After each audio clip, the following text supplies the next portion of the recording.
Tatlong bagay kung bakit ayaw ko ng insurance.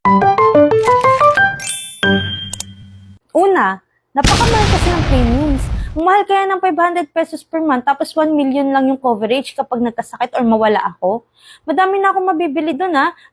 Mas okay siguro na wala akong protection for my family at magdasal na lang ako ng everything's gonna be okay. Mas exciting naman yun, di ba?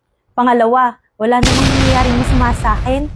Yes, kasi bad things never happen to good people, right? Bata pa naman ako, and mag-hope na lang ako na walang mangyaring masama.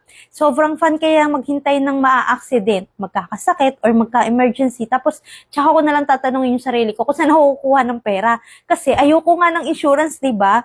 Pwede na natin gawing life experiment yan. Pangatlo, sobrang hirap mag-claim. Ang hassle kaya neto, kaya nga may mga licensed financial advisors na nag-aasikaso neto eh. Ipoprovide ko lang yung mga kailangan na documents, tapos may papasok na pera na sa account ko or may ibibigay ng cheque sa akin.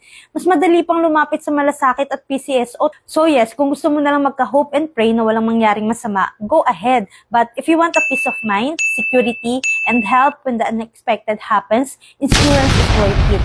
Hindi siya super hassle, at least may protection ka for you and your loved ones. Hindi rin siya mahal at pangmayaman lang. It's definitely better than regretting it later when something goes wrong at mapasabi ka na lang na good thing, I invested in insurance. Ikaw, bakit ayaw mo pa rin sa insurance? Drop your reasons in the comment sections and let's see kung may makakatalo sa sagot ko. I'll pick the most creative or funniest answer at yun yung gagawa natin ng next videos. Ang saya nito. See you!